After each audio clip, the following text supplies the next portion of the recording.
Allez, super. Allez, très bien. Alors, on va commencer. Et pour commencer, je passe la parole à Romain Pastor qui va procéder à l'appel. Merci, Madame le maire. Monsieur Aboudji Amidani, Madame Ala Sylvie, Madame Béar Tamara, Monsieur Berton Franck, excusez, Madame Boulenseur Nadia, Monsieur Brinis Wali, excusez, Monsieur Cazola Roland, Monsieur Choula Cliès, excusez, Monsieur Coppola Jean-Marc, excusez, Madame Di Marino Anne, excusez, Monsieur Espinoza Victor Hugo, excusez, Madame Etunjizita, excusez, Monsieur Fadla Tab, Monsieur Fodé Amidou, Madame Frenzel Lydia, Madame Furas Josette, Madame Gali Samia, Madame Giacomoni Elisabeth, Madame Hout Sabrina, Madame Grèche Sophie, excusez, Monsieur Gibraël Sébastien, Madame Caraga Aline, Madame Caranfilian Jacqueline, ils sont pas là, le Rassemblement National, Monsieur l'Ancien Christian, Madame Maheu Fabienne, Monsieur Mélan Gérard, Madame Octari Férouz, Madame Naïtali Sabrina, Madame Pasquini Marguerite, Monsieur Pastor Romain, ici présent, Monsieur Ramdan Edji, Monsieur Selou Mareski, excusez, Madame Soali Chaïdachi, Monsieur Spinelli Gilbert, Madame Vestieux Catherine et Monsieur Yousfi Younes. Je vous rends la parole, Madame le maire. Merci, Monsieur Pastor. Le quorum étant atteint, nous pouvons démarrer notre conseil d'arrondissement. Donc, avant de commencer le conseil d'arrondissement, je tiens à présenter Stéphanie Bonardi. J'allais dire Valérie Bonardi, je ne sais pas pourquoi. Stéphanie Bonardi, donc, qui assure les missions de directrice générale par intérim suite au départ de Monsieur Jean-Paul Cutaillard, qui a été DGS pendant de nombreuses années.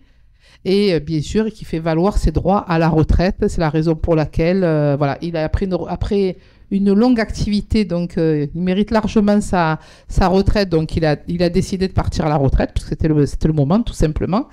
Et voilà, donc on souhaite la bienvenue à Stéphanie Bonardi. Je sais pouvoir compter sur vous pour lui réserver le meilleur accueil et pour l'accompagner dans ses missions qui sont les siennes. Et bien évidemment, nous la félicitons et nous lui souhaitons bon courage, parce qu'il en faut. Bon courage et bienvenue dans l'équipe, même si elle était déjà dans l'équipe, mais voilà, elle change de statut puisqu'elle devient le chef de l'administration. Je mets aux voix l'approbation du dernier conseil d'arrondissement en date du 27 novembre. Qui est contre? Qui s'abstient? Il est donc voté à l'unanimité. Alors, le premier rapport, c'est Madame Gali qui le présente et ça concerne notamment la relocalisation du centre social de la Castellane. Oui, Madame le maire et mes collègues, chers collègues, enfin, au bout de maintenant presque 15 ans, 10 ans, on va dire, 10 ans, que cette question du centre social, sa relocalisation portait problème, puisque le centre social étant propriétaire de ces murs, il fallait l'indemniser, lui trouver une relocalisation et ensuite l'indemniser pour qu'il puisse reconstruire son centre social. Mais une fois même tout cela retrouvé, il fallait l'accompagner pour avoir des fonds, et notamment dans le cadre de l'ANRU, je les ai défendus au niveau national pour les convaincre, parce que jamais l'ANRU ne donne une subvention directe à un centre social dans le cadre d'une construction. Là, ça a été une dérogation qui a été faite dans l'ANRU qui permet au centre social de pouvoir se relocaliser, se reconstruire, se rebâtir dans un lieu qui nous avons choisi. Madame le maire, je vous remercie d'avoir accepté que justement au niveau des tennis de la Castellane, nous puissions positionner le centre social à cet endroit. On avait des contraintes aussi techniques, puisque nous avons le tunnel qui passe sous ce terrain et qui fait que on ne pouvait pas construire comme on voulait. Donc bien sûr, l'architecte et le centre social vont s'adapter à la topologie et aux questions techniques du terrain qu'ils ont devant eux. C'est une bonne chose, parce que ça va permettre complètement de démolir donc dans l'année 2024 l'ancien centre social et permettre tout simplement de réaliser la voirie, de désenclaver, de carrément ouvrir. Ça va complètement changer le quartier, ce qui est pas quelque chose de, c'est pas rien, et donner une vraie souffle sur la Castellane. Nous avions, il n'y a pas très longtemps, fait une réunion publique pour dire et expliquer les choses aux habitants. Et quand je vois la lenteur ailleurs, parce que pendant des années, personne n'a vraiment travaillé comme nous l'avons fait, ben là, on s'aperçoit quand même que sur le 15-16, nous avons finalement plus que travaillé, puisque nous sommes en avance. Et moi, je suis aujourd'hui heureuse, fière, et nous pouvons tous être fiers de voir que des choses avancent. Et ça, c'est quelque chose complètement de concret. Donc, écoutez, un avis, bien sûr, favorable de la commission, mais c'était une évidence même. Voilà. Merci, Madame Gali. Y a-t-il des prises de parole sur ce rapport? Oui, effectivement, c'est un dossier qui date, on peut le dire de cette manière-là. Et aujourd'hui, effectivement, il sort de terre. On arrive à entrevoir un projet de désenclaver ce centre social qui était au cœur du quartier. Et je pense qu'il faut d'ailleurs que ça ne soit plus le centre social de la Castellane, mais presque le centre social Barnier, le centre social d'un bassin de vie. Parce que c'est de cette manière-là aussi, je sais que vous me rejoignez sur cette question-là, Madame Gali, qu'on crée de la mixité. Parce que la mixité, ça ne se décrète pas, la mixité, ça se crée. Et justement, c'est en sortant les équipements de la cité aussi qu'on arrive à créer de la mixité. Et on est ravis de savoir qu'aujourd'hui, avec cette délibération, les choses avancent. Mais nous n'avions aucun doute, puisque nous connaissons à la fois votre volonté, votre pugnacité pour faire sortir ces dossiers de terre. Et sur la question des tennis, bon, vous n'avez pas à nous remercier. On est tous dans le même bateau et nous ramons dans la même direction. Donc il était évident, bien évidemment, que la question des tennis et du foncier ne pouvait pas être un blocage à l'avancement de ce dossier. Et bien évidemment, je vous demande de le voter favorablement. Je le mets donc aux voix. Qui est contre, qui est pour? Il est donc voté à l'unanimité. Le rapport 2 a été retiré puisqu'en fait c'était une erreur. Voilà, donc on passe au rapport 3, qui est le rapport 2 finalement. Et c'est Madame Gali qui le présente. Oui, là, il s'agit... alors là, c'est pareil. Moi, je suis contente de voir que, enfin, les choses... D'ailleurs, on le voit dans ces conseils. Il suffit... Avant, on n'avait pas beaucoup de pages de rapport 1 quand on était au conseil d'arrondissement. Là, on commence à avoir beaucoup de pages parce que, justement, les projets, ils arrivent les uns derrière les autres. Et en l'occurrence, là, il s'agit de l'étude, de la convention d'études pour l'implantation de la médiathèque. Là aussi pour aller plus vite parce que les services de la ville sont débordés au vu de tous les équipements que nous sommes en train de faire et de lancer, et il est important justement que on puisse mandater d'autres organismes pour pouvoir travailler et remplacer le travail que l'administration ne peut pas faire parce que faute de tout simplement qu'à un moment il y en a trop, surchargement. Ça sert à rien de surcharger, mais le but c'est que ça aille vite. Donc c'est pour ça que j'ai, après une réunion avec Euroméditerranée, demandé à Euromède de pouvoir porter l'étude de mise en œuvre, la faisabilité donc d'études de mise en œuvre de la médiathèque, qui va être quand même une médiathèque de 3000 m² sur Capitaine Gèze. C'est pas rien. L'idée de 3000 m², c'est quoi? C'est d'abord sur la partie Capitaine Gèze qui va répondre Crotte, Cabucel, et qui va répondre tout le bas du 15e, mais une partie du 14e aussi, puisque on n'est pas loin du Canet. Donc c'est important aussi que toute cette périmètre-là, même la partie du 3e qui jouxte 15e arrondissement, avec le tramway qui va arriver, donc ce sera, et le métro, ça va vraiment être un lieu aussi d'attractivité pour les jeunes, pour l'apprentissage, pour réviser, que ce soit réviser pendant les examens, mais réviser tout au long de l'année. Des fois, on sait qu'on a des enfants, malheureusement, qui n'ont pas assez d'espace à la maison. Des fois où on partage la chambre avec la petite sœur qui braille, c'est pas toujours facile pour faire ses devoirs, pour réussir. Et on voit aujourd'hui, quand on voit l'étude PISA, que oui, c'est aussi les conditions dans lesquelles certains petites et petites Français travaillent, qui fait que oui, l'échec scolaire, ou en tout cas le niveau scolaire peut être aussi mis à mal, même s'il y a des meilleurs enseignants, mais si derrière l'élève n'a pas chez lui le matériel adéquat, qui n'a pas forcément l'Internet, qui n'a pas forcément les équipements, qui n'a pas les livres, qui n'a pas le calme, parce que ça compte aussi, ben, ça peut aussi, en tout cas, pas empêcher de réussir, mais ça peut ne pas aider à avancer plus vite et dans de bonnes conditions. Et donc, cette médiathèque, elle est là aussi pour ça, pour équilibrer ce manque.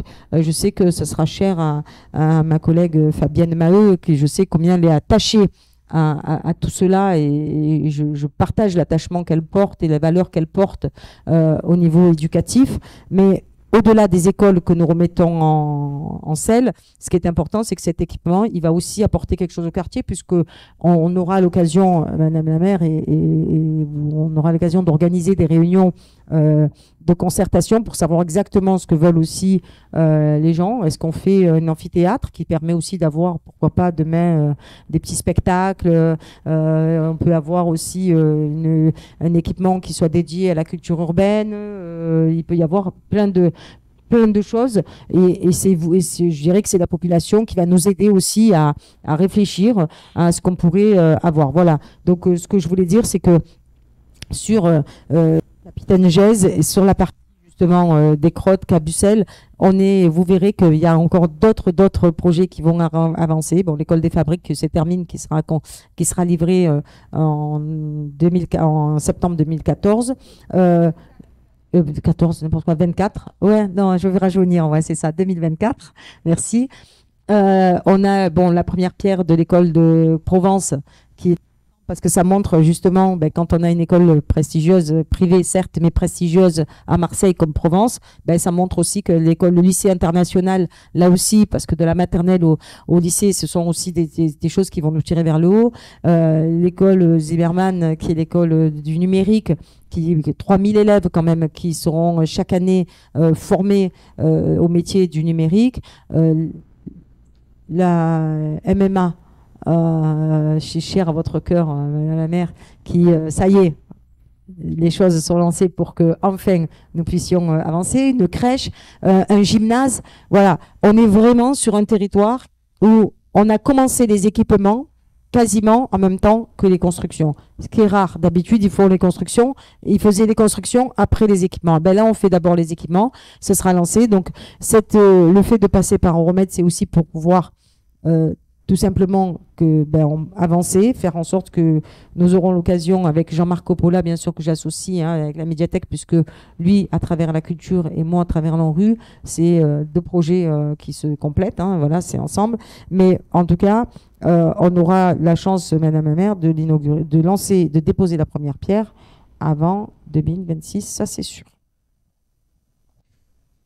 Merci, Madame Gali. Y a-t-il des prises de parole sur ce rapport? Bon, évidemment, on ne peut que se satisfaire de savoir que la première pierre sera posée en 2026.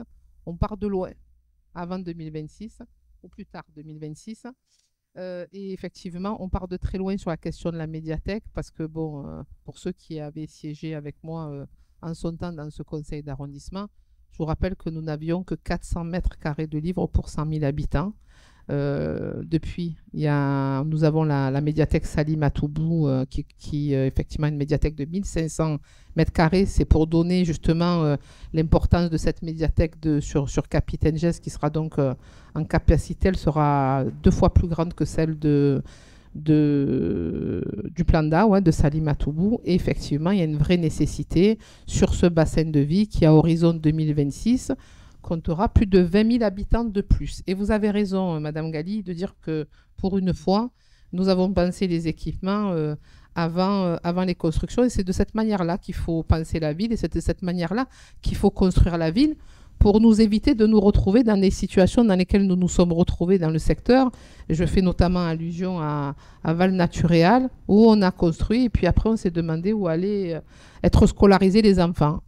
Et le résultat, c'est qu'effectivement, nous avons eu jusqu'à maintenant, puisque le groupe scolaire Saint-Louis-Gore est en cours de restructuration et devrait être ouvert pour la rentrée prochaine. Nous avions pendant plus de 10 ans, depuis plus de 10 ans, des fratries éclatées sur 2 voire 3 groupes scolaires. Effectivement, ça n'est pas acceptable, ça n'est pas envisageable dans n'importe quelle ville de France. Et pourtant, c'est des choses que nous avons vécues ici.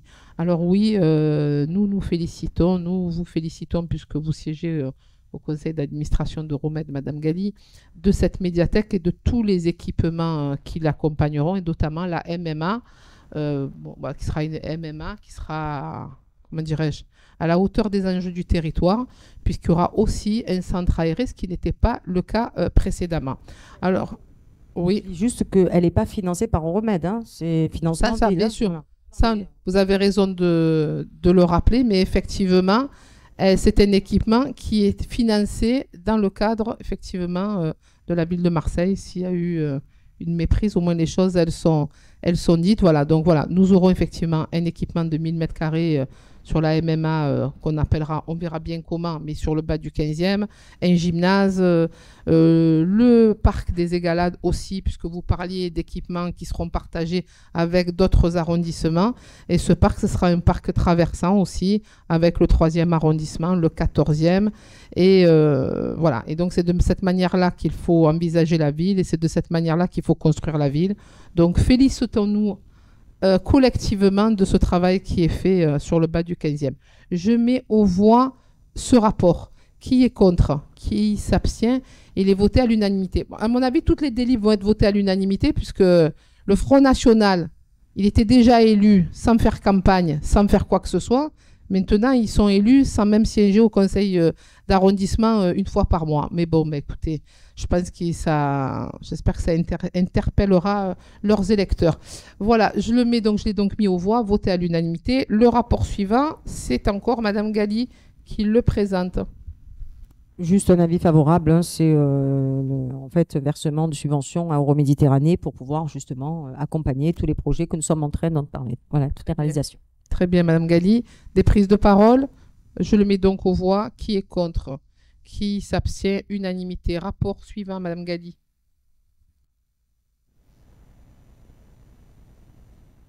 Alors, ce rapport, même si les autres sont très importants, mais celui-là, il est important parce que il rappelle la problématique des copropriétés dégradées. Malheureusement, les copropriétés dégradées à Marseille, c'est devenu un vrai sujet qui fait qu'aujourd'hui, nous avons alors plusieurs formes de propriétaires. Nous avons les propriétaires occupants qui sont souvent des personnes âgées ou des personnes qui se sont serrées la ceinture pour payer leur crédit et sont des petites retraites, des petites pensions, qui fait que malheureusement, ils ont du mal des fois à payer leurs charges ou à les payer, et avec des syndics qui demandent des travaux, qui sont des fois des travaux de futilité, face à des travaux normalement qui devraient être importants, qui ne sont pas entrepris, avec des propriétaires honnêtes qui payent leurs charges et qui, eux, subissent aussi des désirata, des fois de certains syndics, qui subissent là aussi des travaux plutôt que d'autres. Et bien sûr, des propriétaires bailleurs qui, certains, ne payent pas leurs charges et mettent en difficulté, en péril financier les copropriétés. Donc, c'est les 3 cas de figure qui existent malheureusement dans les copropriétés avec des locataires qui, eux, subissent parce qu'ils n'ont pas trop le choix que de vivre là et donc ils subissent la situation qu'on leur impose. Alors, c'est pour ça que sur les copropriétés, alors je ne vais pas rentrer dans tous les détails de toutes les copropriétés sur lesquelles nous avançons, mais en tout cas, là, sur Consola, nous avons été interpellés par le conseil syndical, par le syndic, par le conseil syndical, par les propriétaires bailleurs, ou pas d'ailleurs, propriétaires tout court, pour nous dire, voilà, on est en difficulté certes, mais après, c'est le serpent qui se mord la queue. Je donne juste quelques explications pour que tout le monde comprenne.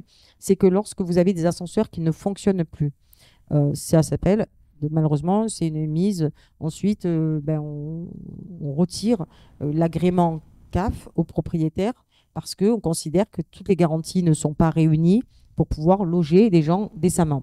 Et finalement, c'est le serpent qui se mord la queue parce que de fait, des propriétaires qui louent, qui n'ont plus d'entrée de loyer, ne payent pas payer leur crédit ou leur charge. Et bon, finalement, c'est, je dirais, la tour infernale qui se met en route. C'est pour ça que sur Consola, pour éviter qu'il y ait plus de dégradation ce qu'il en est et d'accompagner pour éviter qu'on tombe vraiment dans une copropriété extrêmement dégradée.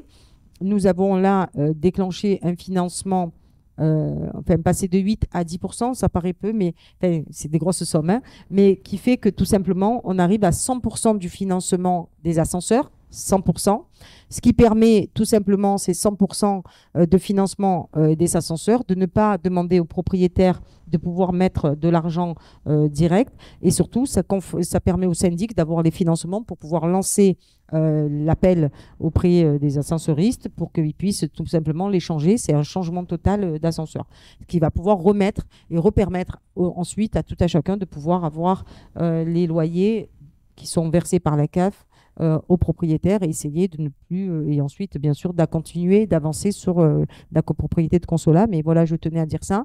Mais il est important, j'en profite aussi, que les propriétaires comprennent aussi qu'on ne peut pas seulement récupérer de l'argent de leurs locataires et ne pas faire l'entretien. Régulièrement sur Consola, alors il y a certes des locataires aussi qui doivent considérer que ils ne sont pas seuls.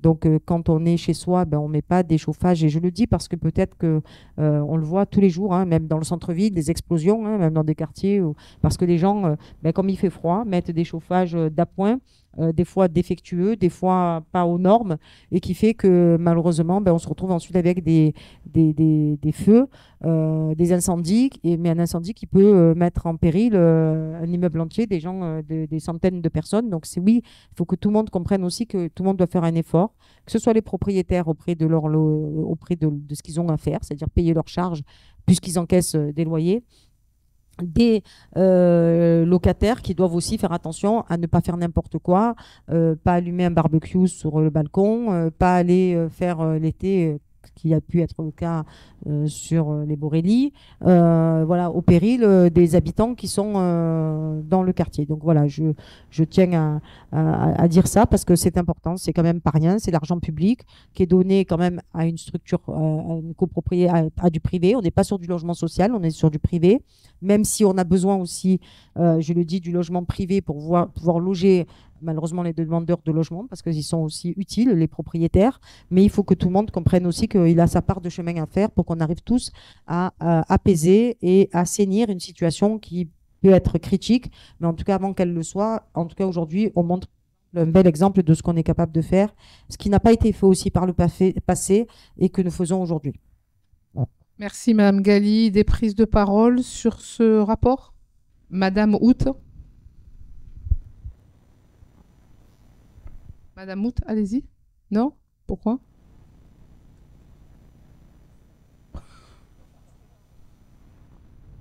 Ah, oui, effectivement. Oui, oui, parce que vous êtes dans une situation, effectivement, où vous ne devez pas prendre la parole, effectivement. Donc, moi, ce que je peux rajouter sur ce que vient de dire Madame Gali, oui, effectivement, la force publique intervient dans le domaine privé, ça, il faut le dire clairement. Mais il y a une nécessité aussi de le faire pour ne pas se retrouver dans une situation comme celle que nous connaissons au Parc Alice. C'est-à-dire qu'on a tellement laissé les choses, comment dirais-je, s'aggraver, notamment les travaux urgents qui n'ont pas été réalisés. Aujourd'hui, voilà, la force publique, elle intervient. Et elle intervient dans des dimensions et dans des financements qui sont énormes parce qu'on a laissé une situation se détériorer d'année en année. Effectivement, sur Consola, il y a nécessité d'intervenir. Il y a eu beaucoup d'incidents cet été, notamment sur des questions de chauffage défectueux, vous avez raison de le rappeler. Et les séchoirs, on a eu aussi des incendies, et voilà. Et ce sont des immeubles, comme vous le savez. Et quand ça part d'un étage, et notamment un étage qui est intermédiaire, voilà, ça brûle en bas, ça brûle en haut, et ça peut aller très très vite. Donc, d'ailleurs, le bataillon de marins-pompiers est intervenu à 2 ou 3 reprises cet été. D'ailleurs, on salue leur travail et nous n'avons eu ni de blessés graves, ni de victimes à déplorer. Et ça, je pense que nous pouvons féliciter le bataillon pour le travail qu'il fait à ce niveau-là. Pour autant, effectivement, vous avez raison, Madame Gali. Rappelez aussi aux propriétaires qu'ils ne sont pas là que pour encaisser des loyers. Quand on est propriétaire, on encaisse des loyers, c'est normal. mais aussi on doit assurer que le bien que nous louons est en état d'être loué. Et ça, on doit maintenir aussi un état convenable pour qu'il puisse être, loué. Et malheureusement, de nombreux locataires n'ont pas compris que quand on était propriétaire, où effectivement il y a la case plus, c'est-à-dire où on encaisse, il y a la case moins où on doit aussi faire des dépenses pour entretenir son bien immobilier. Et j'espère que tout le monde, et que ce soit les locataires et les propriétaires, seront plus vigilants les uns et les autres. Mais pour autant, aujourd'hui, la situation, et notamment sur la question des ascenseurs, est telle qu'il faut intervenir. Et si ça permet effectivement d'enclencher alors l'appel d'offres peut-être pour lancer, pour savoir quel serait l'ascensoriste qui sera retenu, effectivement, il faut le faire. Et il faut le faire rapidement pour apporter une réponse aux habitants de Consolat et notamment aux locataires qui, eux, s'acquittent pour la plupart avec sérieux du loyer et de leur dette. Donc je crois aussi qu'ils ont aussi besoin qu'on leur apporte une réponse et qu'ils soient logés dans des conditions décentes, ce qui n'a pas toujours été le cas sur cette copropriété. Je mets aux voix cette délibération. Qui est contre, qui s'abstient. Donc Madame Hout qui se déporte du vote, et donc il est voté à l'unanimité des votants. Voilà. Le rapport suivant, c'est Romain Pastor qui le présente. Merci, Madame le maire. Il s'agit de voter le financement à hauteur de 50% d'un projet de construction de 15 logements sociaux individuels ou semi-individuels situés au 125 boulevard Henri Barnier dans le 15e arrondissement. Je précise que ce programme est réalisé dans le cadre de l'opération d'aménagement de la Bricarde. Par ailleurs, j'en profite que nous avons obtenu le réaménagement de la voirie sur le boulevard Henri Barnier, ce qui était une demande formulée par les habitants de la Bricarde, de la Castellane et le CIQ de Verduron. Merci, Monsieur Pastor. Des prises de parole. Oui, vous avez raison de rappeler la voirie, mais voirie que nous avons fait rentrer dans la programmation. Donc, effectivement, demandée mais soutenue par la mairie de secteur. Donc, le groupe La Rosa, c'est pas la Rosa, mais la Rosa, c'est le petit programme que vous voyez derrière la Bricarde. Donc, voilà. Et effectivement, pour des raisons évidentes, nous avions reporté la réfection du boulevard Henri Barnier, parce que le faire en même temps que les travaux aurait été inutile, puisqu'on aurait clairement, les engins auraient clairement défoncé la voie. Donc aujourd'hui, d'ailleurs, c'est en cours. D'ailleurs, c'est des travaux qui sont réalisés la nuit, et ça, je dois dire que c'est très appréciable, et c'est très apprécié par les habitants, puisque justement, on permet dans la journée d'avoir un flux qui n'est pas, comment dirais-je, qui n'est pas bloqué. Voilà. Je mets aux voix ce rapport qui vient d'être présenté par Monsieur Pastor. Qui est contre? Qui s'abstient? Il est voté à l'unanimité. Le rapport suivant, c'est de nouveau Monsieur Pastor qui le présente. Merci, Madame le maire. Il s'agit d'un rapport proposé par la direction foncière et immobilière de la ville de Marseille. En effet, on constate régulièrement que des voiries et du foncier n'ont pas été transférées à la métropole Aix-Marseille, qu'elles sont toujours propriété de la ville de Marseille. Or, la ville de Marseille n'a plus la compétence voirie ni la compétence de nettoiement. Par conséquent, on se retrouve dans des situations où la ville ne peut pas nettoyer, où la métropole ne veut pas intervenir parce que ça appartient à la ville.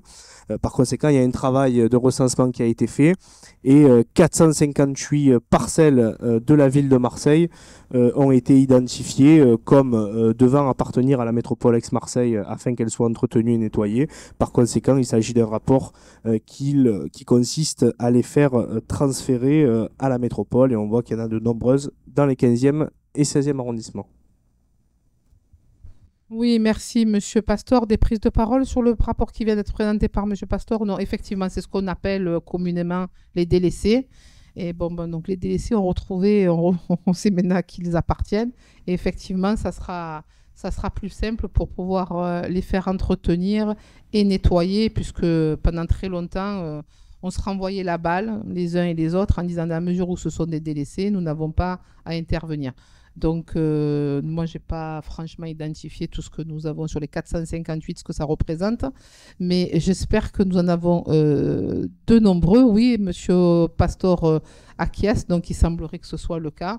Et ce qui nous permettra d'avoir maintenant un interlocuteur pour pouvoir justement l'interpeller et que tout ce qui relève de leurs compétences, que ce soit la propreté ou les problèmes de réfection de voirie soient réalisés. Je mets aux voix ce rapport qui est contre, qui s'abstient, unanimité.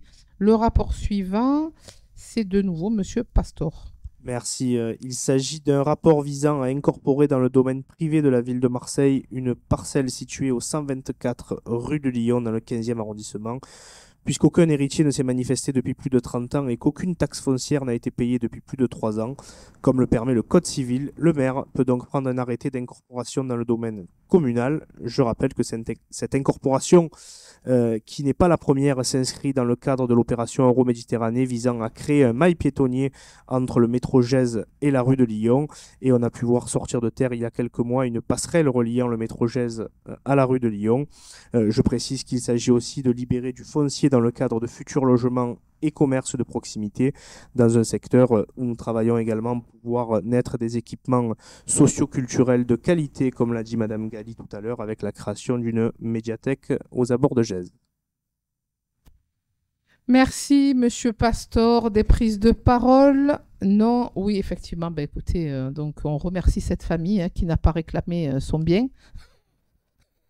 Je le dis de cette manière-là, de manière un peu... Eh oui, Madame Gali, ça nous permet justement de pouvoir imaginer des aménagements dans le cadre d'Euromède. Mais bon, je pense qu'au bout de 30 ans, je pense que personne ne m'en voudra, puisque je ne suis pas sûre qu'au bout de 30 ans, j'espère qu'il y a des héritiers, peut-être, mais vraisemblablement, ça n'est pas le cas. Donc, vous voyez, voilà, donc il y a aussi un bien privé qui aujourd'hui apporte une plus-value à l'espace public et au projet public. Donc je pense que c'est quelque chose de très positif et qui nous permet de sortir par le haut sur cette question du périmètre Euromède. Je le mets aux voix. Qui est contre? Qui s'abstient? Il est voté à l'unanimité. Le rapport suivant, c'est M. Ramdan qui le présente. Ça concerne donc l'aménagement de terrains de basketball.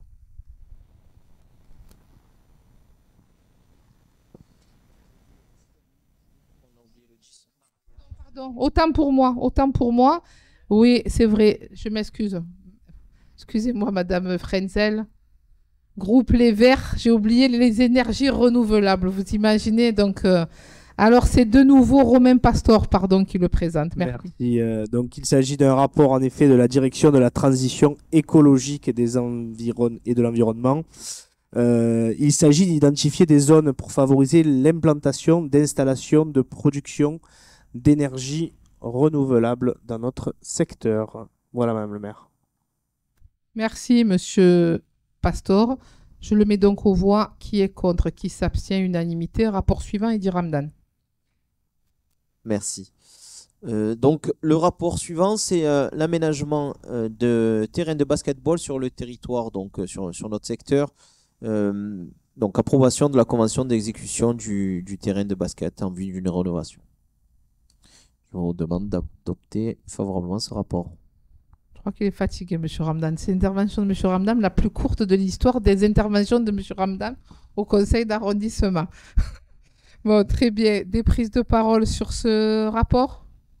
Non. Bon, écoutez, bien évidemment, on se félicite parce qu'effectivement, il faut aménager des terrains de foot, mais dans les quartiers nord, comme on les appelle communément, les enfants veulent aussi jouer au basketball.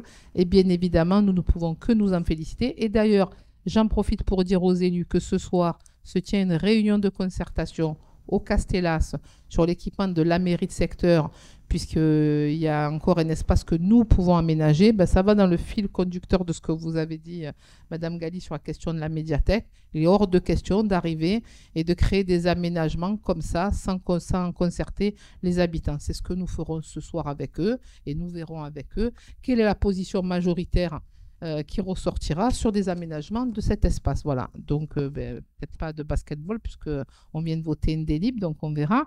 Mais effectivement, bien évidemment, nous sommes ravis de voir aussi que avec ces équipements de basket et d'autres équipements, ça permet aussi de proposer, pardon, une offre sportive la plus large possible aux habitants du 15-16.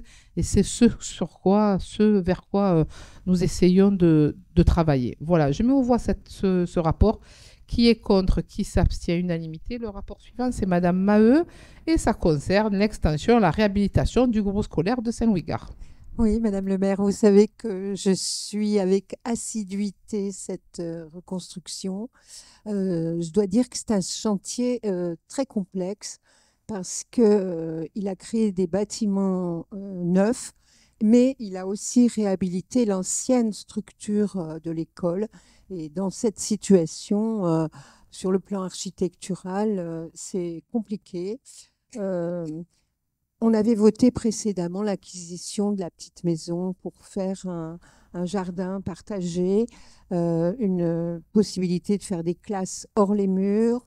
Et donc, il convient maintenant de terminer ce jardin et surtout cet équipement sportif prévu dans ce quartier où effectivement, à Val-Naturéal, cette construction de 800 logements n'offre pas à tous les habitants des possibilités de pratiques sportives.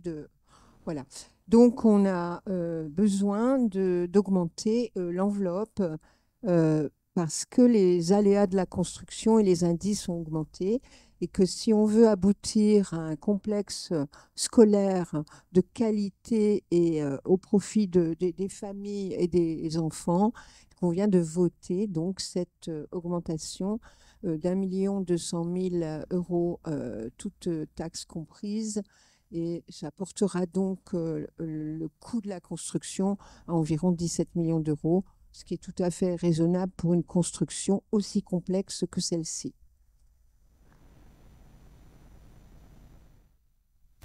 Des prises de parole sur ce rapport? Alors oui, vous suivez avec assiduité, Madame Maheu, ce chantier, mais pas que celui-là, hein, l'ensemble des écoles. Et d'ailleurs, je dois, au nom du conseil d'arrondissement, vous remercier pour le travail que vous réalisez tous les jours en direction des écoles, de nos petits écoliers et notamment d'accompagnement aussi au niveau des équipes pédagogiques. Alors oui, Saint-Louis-Gare, effectivement, c'est un chantier qui n'est pas simple. Je rappelle que c'est une restructuration d'un groupe scolaire dans un espace contraint. Et malgré ça, je pense que voilà, on va avoir une école de qualité avec de vrais équipements sportifs, ce qui n'était pas le cas précédemment. Et bien évidemment, l'idée, puisque c'est de toute manière l'idée sur l'ensemble des nouveaux groupes scolaires, c'est qu'en dehors du temps scolaire, les équipements scolaires soient ouverts aux habitants, et notamment dans le cadre des activités sportives. Et là aussi, nous serons vigilants pour savoir de quelle manière on articulera cette convention pour permettre que, bien sûr, l'école soit ouverte à la population, mais que ça se passe dans les meilleures conditions, puisque c'est un chantier qui dure maintenant depuis 3 ans, hein, au moins, voilà. C'est beau, c'est de l'argent, c'est aussi beaucoup d'énergie et beaucoup de travail. Et nous avons le devoir de faire en sorte que cette école vieillisse dans les meilleures conditions et qu'on garde cette école dans un état de qualité, puisque c'est le cas aujourd'hui, le plus longtemps possible. Voilà. En attendant, je mets aux voix. Qui est contre, qui s'abstient. Il est voté à l'unanimité. Le rapport suivant, c'est Madame Hout qui le présente.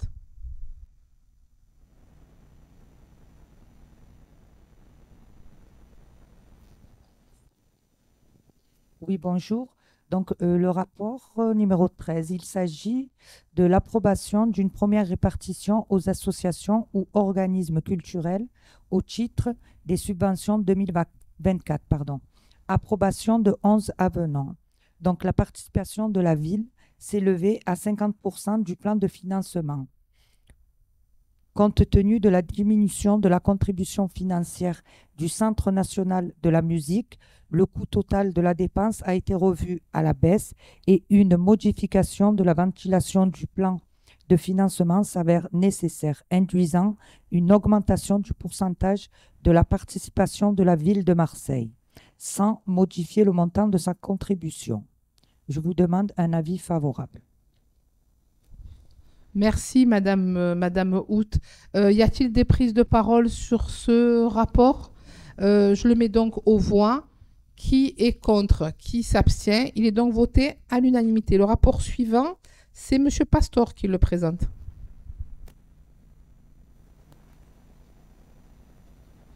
Merci, Madame le maire. Oui, ce rapport s'inscrit dans une démarche entreprise par la ville de Marseille depuis la nouvelle mandature. Il s'agit, conformément à la loi, d'évaluer le montant de ce qu'on pourrait appeler subvention en nature, c'est-à-dire le fait que des associations soient hébergées dans des locaux de la ville de Marseille par convention.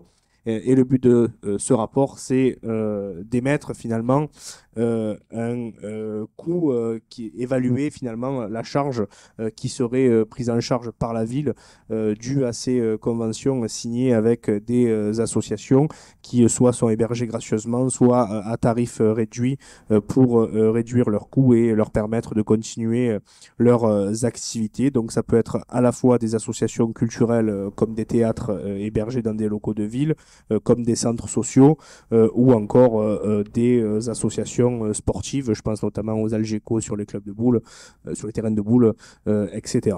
Voilà, donc il s'agit de l'évaluer avec diverses associations qui sont contenues en annexe de ce rapport que je vous invite à voter favorablement. Merci, Monsieur Pastor. Oui, évidemment. Alors bon, nous, on le fait depuis des années ici, hein, puisqu'on le fait depuis 2008. D'ailleurs, quand Mme Gali était aux affaires, on va dire ça comme ça, effectivement, la mise à disposition des équipements municipaux de secteur, on les a toujours mis à la disposition des associations de manière gracieuse, bien évidemment, pour pouvoir les aider, parce qu'effectivement, le coût d'une location de locaux est très lourd pour une association qui n'est pas ou peu financée par les collectivités, quelles qu'elles soient. Alors, bien évidemment, nous voterons cette délibération qui va dans le sens des valeurs et des choix politiques que nous portons ici à la mairie de secteur depuis maintenant plus de 15 ans. Je mets aux voix ce rapport. Qui est contre? Qui s'abstient? Unanimité. La parole est à Madame Gali sur le rapport sur le stade Guerzo. Rapport 10, parce qu'en fait c'est de ma faute, je l'ai sauté. Je suis très perturbée aujourd'hui. Non, non, Madame la maire. Bon, en fait, ce rapport sera annulé en mairie de Marseille, puisque en fait, il n'y a pas besoin. Les crédits sont déjà affectés pour pouvoir faire les études, et donc il n'y a pas besoin de passer un rapport pour affecter des financements alors qu'ils y sont déjà. Donc les services se sont trompés. Donc on le vote là parce qu'il faut le voter quand même, mais ne vous inquiétez pas si vous ne le retrouvez pas au conseil municipal. Non, ça n'enlève à rien l'étude du stade Guerzo. Les études sont lancées. Comme il est à l'ordre du jour, nous le mettons aux voix. Je le mets aux voix. Qui est contre? Pardon, il n'y a pas de prise de parole sur Guerzo? Très bien. Qui est contre? Qui s'abstient? Unanimité. Le rapport suivant, c'est... Merci. C'est Madame Elisabeth Giacomoni qui le présente. Madame le maire, mesdames et messieurs les élus, le rapport 403-43 émis par la direction générale adjointe la ville la plus juste, plus sûre, donc service des équipements sociaux, a pour objet l'attribution du premier versement de subvention 2024 sur le financement de l'animation globale et coordination des centres sociaux. Le montant s'élève à 705 678,90 €. Ceci concerne donc pour notre secteur, il y a 8 centres sociaux, donc qui sont annexés au rapport. Nous proposons un avis favorable. Merci, Madame Giacomoni. Des prises de parole sur la délib qui vient d'être présentée par Madame Giacomoni? Non, donc je le mets aux voix. Qui est contre? Qui s'abstient? Unanimité. Le rapport suivant, c'est Madame Hout qui le présente. C'est bon. Alors, le rapport numéro 16, il s'agit l'approbation de subventions et de conventions de financement, annulation de subventions, approbation de l'affectation d'une autorisation de programme. Donc, l'opération relative au logement locatif social a été évaluée à 28,85 millions d'euros. Il est donc proposé d'approuver l'affectation de l'autorisation de programme Mission Aménagement durable et urbanisme année 24 à hauteur de 28,85 millions pour apporter des aides aux bailleurs sociaux en faveur du logement locatif social. Les dépenses correspondantes seront imputées sur le budget 2024 et pendant 6 ans. Je vous demande un avis favorable.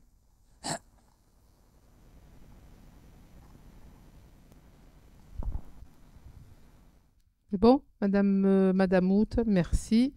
Des prises de parole sur ce rapport, je le mets aux voix. Qui est contre? Qui s'abstient? Unanimité. Le rapport suivant, Madame Giacomoni.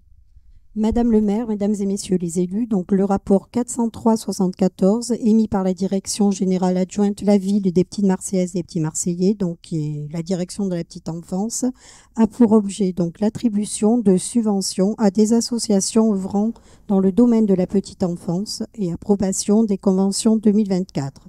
Ceci concerne donc les établissements d'accueil du jeune enfant, les EAJE, avec 170 places supplémentaires avec un budget en hausse 2024 par rapport à 2023, les lieux d'accueil enfants-parents, les LAEP et les relais petite enfance. Total 14 établissements dans le 15-16. Nous proposons un avis favorable. Merci Madame Giacomoni. Y a-t-il des prises de parole? Non, donc qui est contre? Qui s'abstient? Unanimité. Le rapport suivant, c'est Monsieur Ramdan qui le présente.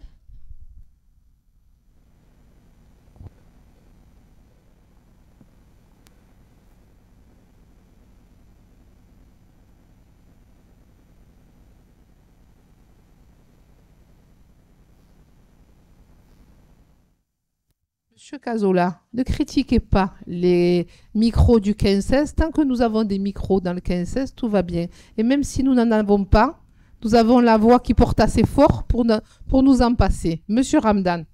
Merci Madame le maire. Donc il s'agit là de la 4e répartition de subventions d'équipement au titre de l'année 2023-2025. Je profite de ce rapport, si vous me le permettez Madame le maire, pour parler d'un sujet sur les tables rondes de la jeunesse que nous sommes en train de faire. Je vous retrouve Monsieur Ramdan. Voilà. Je m'inquiétais ce matin, non, franchement. J'avais gardé ça pour plus tard. Les tables rondes de la jeunesse qui commencent aujourd'hui dans le secteur sont là pour entendre la jeunesse, parce qu'il s'agit aussi dans ces subventions d'équipement d'aider la jeunesse, elle en a bien besoin, et surtout de faire parler jeunes pour les jeunes, c'est-à-dire que des jeunes seront entendus sur des questions qui les concernent. Et on a fait ça à Saint-Mauron vendredi et samedi. Et puis on a eu des réelles questions sur des sujets. On en a parlé avec certains élus tout à l'heure, sur des questions, sur des sujets, sur des jeunes qui ont failli à un moment donné, qui ont fait permettez-moi l'expression, des conneries de jeunes, d'adolescents, et qui aujourd'hui ont un casier pour des sujets qu'ils regrettent et qu'ils ont envie de s'engager. Par exemple, vous avez salué les marins-pompiers tout à l'heure, qui ont envie de s'engager. C'est une réelle question sur laquelle on doit pouvoir faire un débat pour voir comment on a la possibilité, quand on est jeune, quand on a fait des bêtises, de pouvoir revenir un peu là-dessus et pouvoir s'engager, parce que c'est un handicap qu'ils portent tout au long de leur vie. Donc ils ont échangé sur ce sujet-là, sur un autre sujet que je souhaite porter, qui est la responsabilité sociétale des bailleurs, sur lequel le préfet à l'égalité des chances m'a entendu, puisqu'il fait une réunion avec tous les bailleurs sur la revitalisation des locaux. Donc c'est un sujet sur lequel les jeunes doivent être entendus, voire même peut-être un jour, puisqu'il y a beaucoup de prostitution, voire d'abus sexuels sur des jeunes qui sont mal logés, réfléchir à un contingent jeunesse. Je ne sais pas si on arrivera à le mettre en place, mais dans notre pays, dans notre ville, beaucoup de jeunes sont touchés par le mal logement, et c'est une réelle question, et ces tables rondes de la jeunesse sont aussi là pour ça. Et un autre sujet un peu plus, comment dire, enthousiaste pour cette jeunesse-là, c'est ce qu'on met en place au niveau des 500 codes de la route que nous finançons, des BAFA que nous finançons en mairie centrale et surtout du BNSSA. Vous avez la primauté ici en mairie du 15-16 puisque ça part souvent de chez nous. Nous allons annoncer dans ces tables rondes de la jeunesse le financement du BNSSA donc, pour que des jeunes deviennent maîtres nageuses et maîtres nageurs. Le but de tout ça, c'est quoi? C'est que ces jeunes travaillent dans nos piscines et nos plages pour l'été prochain. Donc, on présentera en conseil municipal, c'est pour ça que je vous parle de ce rapport. On présentera en conseil municipal vendredi un rapport qui permettra à des jeunes d'être financés leur formation. En contrepartie, ils devront travailler pendant un mois chaque année pendant 3 ans pour la ville de Marseille. Donc, s'ils font affaire, comme on dit, ils pourront s'engager au sein de la ville de Marseille, donc dans les piscines et les plages de notre ville. Il faut savoir que les salaires, si je ne me trompe pas, je me suis renseigné un petit peu, c'est entre 2000 et 2500 euros. Donc c'est plutôt bien payé. Et l'idée, c'est qu'on ait un maximum de jeunes filles et de jeunes garçons. Pourquoi j'ai commencé en parlant de jeunes filles? C'est pas juste parce que je suis gentleman, Madame le maire. C'est surtout parce qu'il y en a très peu dans notre ville et qu'il en faut plus. Et donc, on aura une affiche spécifique pour faire en sorte que on dise aux jeunes, et notamment aux jeunes filles, deviens maître nageuse de ta ville. Parce que nous avons besoin de jeunes filles qui s'engagent sur ces domaines-là. Donc voilà, je voulais vous parler de ce rapport et bien sûr, le rapport que je présente aujourd'hui a reçu un avis favorable de la commission. Merci, Monsieur Ramdam, pour cette présentation et vous avez raison de valoriser aussi l'action jeunesse que vous menez à la ville parce qu'on n'est jamais mieux servi que par soi-même et vous avez bien raison de le faire. Et vous avez raison de dire effectivement que cette jeunesse, elle doit être accompagnée et qu'elle doit être soutenue. Et c'est pas parce qu'à un moment donné, effectivement, on peut déraper. Hein, tout ça arrive à tout le monde, hein, malheureusement. Et pour autant, il faut essayer aussi de ramener ces jeunes vers de tels dispositifs. Et d'ailleurs, nous ici, effectivement, vous avez raison, que ce soit le BAFA, que ce soit le brevet de secouriste, de maître nageur. Hein, voilà, de maître nageur. Eh oui, mais quand on ne sait pas nager, on fait un peu des blocages sur tout ce qui concerne la nage. Hein. Donc, il va falloir que vous vous y fassiez. Il va falloir que vous... Moi, vous voyez, je ne pourrais jamais postuler au poste de maître nageur. Hein, quoique, bon, c'est jamais trop tard. C'est jamais trop tard pour bien faire, effectivement. Mais effectivement, c'est de cette manière-là qu'on tirera nos jeunes vers le haut. Et c'est de cette manière-là qu'on tirera la ville vers le haut. Parce que voilà, la ville, ça passe par la jeunesse et c'est important aussi qu'ils se sentent considérés, qu'ils se sentent pas que considérés, parce que la considération, c'est bien, mais l'accompagnement, c'est mieux. Et d'être accompagné et d'être associé. Et effectivement, j'ai envie de dire que ce partenariat sur 3 ans aussi, ça peut aussi peut-être déboucher sur quelque chose de plus pérenne. En tout cas, c'est tout le mal que nous leur souhaitons. Je mets aux voix cette délibération. Qui est contre? Qui s'abstient? Unanimité. Le dernier rapport, c'est M. Cazola qui le présente. Et donnez-lui un micro qui fonctionne. Voilà, ça m'a... Je vois que vous avez gardé le meilleur pour la fin, je vous en remercie. Je parle du rapport, hein, bien sûr. Donc, il s'agit de l'approbation de la convention d'occupation temporaire du domaine public maritime, qui correspond en fait au hangar du Saga, entre la ville de Marseille et le grand port maritime de Marseille. Alors, je vous rappelle que dans le périmètre du grand port, la ville est propriétaire d'un site et d'un hangar plus exactement où a été construit le Saga. Alors, je ne sais pas si vous connaissez le Saga, mais c'est un sous-marin qui est le plus grand sous-marin civil du monde, qui fait un poids de 297 tonnes et qui a été construit dans les années 90. Alors aujourd'hui, bien sûr, ce sous-marin visite, dont certains élus ont pu... c'est vraiment du matériel intéressant. Moi, je vous invite, notamment pour les journées du patrimoine, à aller faire... C'est vraiment très, très intéressant. Madame le maire, je persiste à dire que les micros ne marchent pas très, très bien. Hein, donc voilà, il s'agit d'approuver cette convention. Bien évidemment, ce rapport a reçu un avis favorable à la commission. Et je crois que Madame Gali va nous dire un mot sur ses visites au niveau du Saga, peut-être. Après, Monsieur Ramdam qui donne la parole, maintenant c'est Monsieur Cazola. Non, pardon, Madame la maire. Allez, Madame Gali. Bon, allez, trêve de plaisanterie, Madame Gali. Non, juste à part le fait que effectivement pour les claustros c'est pas recommandé. parce qu'on est très à l'étroit à l'intérieur. Oui, vous avez raconté toute ma vie, je sais pas J'avais nager, dit, moi. je suis claustrophobe, c'est ça? Mais je n'ai strictement rien dit. Voilà. À bon entendeur. Non, juste au Saga, c'est une convention d'occupation temporaire. Ça nous permet effectivement. On peut parler sans le micro parce que ça coupe, c'est pas grave. Ça m'embête de donner raison à Roland, mais là, pour le coup. Non, mais le Saga, il faut effectivement une occupation temporaire. Nous sommes en ce moment en discussion avec le Grand Port, la ville de Marseille, nous étions encore cette semaine en réunion en préfecture pour savoir ce qu'on va faire de toute la partie littorale et que en fonction, et moi j'ai demandé clairement à ce qu'on fasse une étude de savoir si on pouvait déplacer ou pas le Saga, combien ça coûtait, parce que tout le monde dit que c'est impossible de le déplacer. Moi, comme oui, cher, mais c'est pas si cher que ce qu'on croit finalement. Mais les sites, on en a, on est en capacité d'en trouver pour libérer de l'espace et le rendre au public et sans empêcher le Saga de pouvoir effectivement être. Je sais que Hervé Manchon est très attaché, à juste titre, comme nous d'ailleurs. Hein, c'est pas voilà, mais on peut trouver des lieux pour pouvoir le positionner et qu'il soit plus accessible parce que là où il est. Et à part les journées du patrimoine, ou voilà, mais franchement, on ne peut pas dire qu'il soit beaucoup visité par nos collègues, par nos écoles, tout ça, parce qu'en réalité, il est dangereux, parce que le site n'est pas accessible, parce que voilà, donc ça, c'est tous ces problèmes-là auxquels il faudra remédier, mais encore une fois, c'est pour ça que finalement cette délibération est temporaire, mais la question, mais on y viendra, on aura l'occasion de parler de toute la partie littorale, mais en tout cas l'accès à la mer, tout ça, c'est toutes ces questions que, en tout cas, j'ai développées, poussées et imposées de manière au niveau de la discussion avec le port de la convention qui va nous lier ensuite entre le port et la ville de Marseille et la préfecture de l'État, bien sûr, mais le port c'est l'État de toute manière. Donc pour qu'on ait dans ces territoires notre mot à dire et notamment la RD 568 sur laquelle bien sûr là aussi qui est liée finalement à l'évolution du port de toute la partie littorale, elle peut pas être dissociée en tout cas du projet littoral.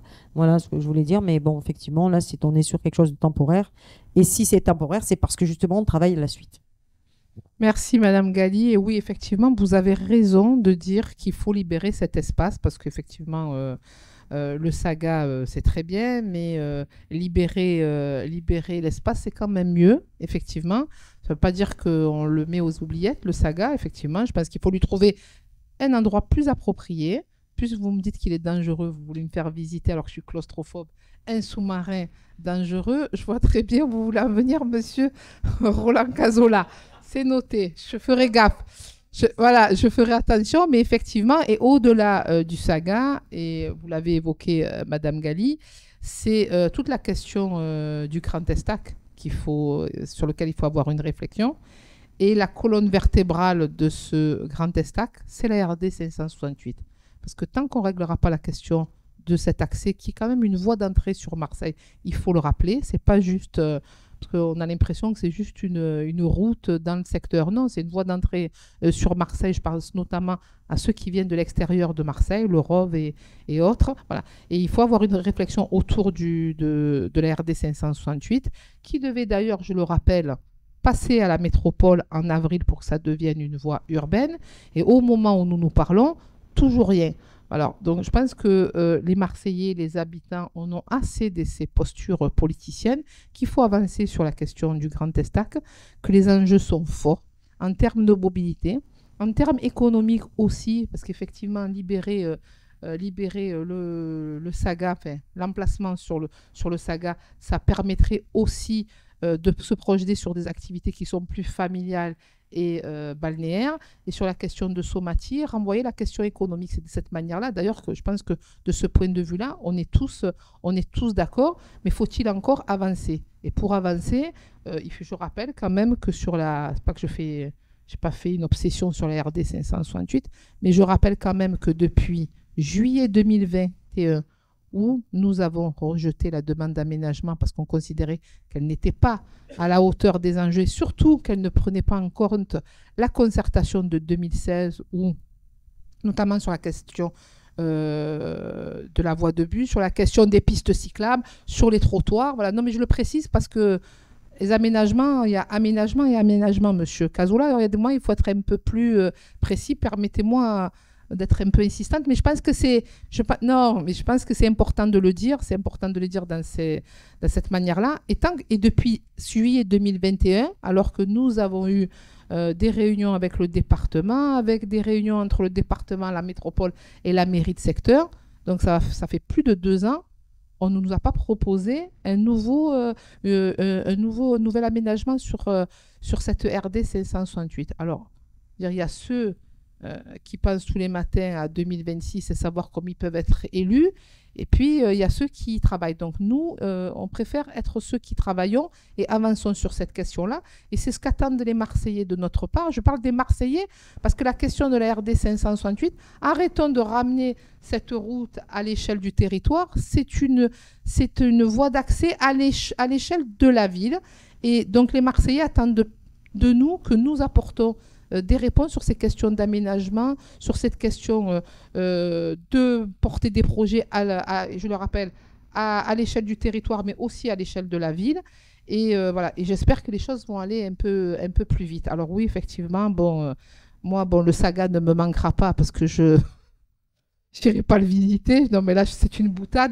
Mais pour autant, effectivement, il faut lui trouver une place parce que c'est important aussi de continuer à le conserver. Pour autant, il faut aussi libérer l'endroit où il se trouve aujourd'hui parce que, de fait, il est un élément bloquant à l'avancement du projet du Grand Estac. Voilà.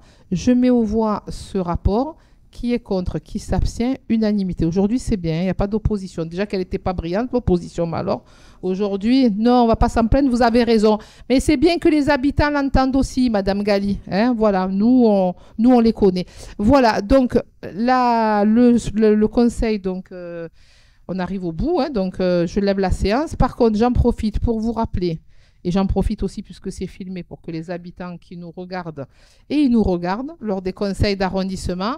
Vendredi, monsieur Roland Cazola, lancement des festivités ici, dans le cadre de Noël dans le parc, à 18h30. Et toute la journée de samedi, donc le parc sera ouvert aux habitants. Je rappelle que l'année dernière, nous avons quand même accueilli 5000 visiteurs sur les 2 jours, ce qui est quand même, je pense, considérable. Et que voilà, donc c'est important, donc vous diffusez bien évidemment. Et je rappelle aussi, vous avez raison, Madame Gali, de me le rappeler, il y aura la réunion de mi-mandat à Grand Littoral samedi matin à 11h. Donc bien évidemment, tous les élus doivent y venir. C'est pas, vous n'êtes pas invités, hein. Vous devez être présent. Et par contre, on profite aussi du fait que ce soit filmé pour le dire aux habitants qui souhaitent bien évidemment nous rejoindre vendredi à Grand Littoral à 11h. Voilà. Et voilà. Oui, alors Madame Gali, bien sûr, je vais faire. Oui, Madame Gali, je vais tout dire. Et Madame Gali, donc pour être la patinoire. Bon, si je peux quand même m'exprimer. Donc, la patinoire de la Luge, donc l'inauguration, c'est devant l'hôtel de ville, samedi matin à 10h, en présence du maire de Marseille. Voilà. Merci, la séance est levée. Et puis, pour ceux que je n'ai pas l'occasion de revoir, je souhaite des bonnes fêtes de fin d'année à chacun d'entre vous. Merci.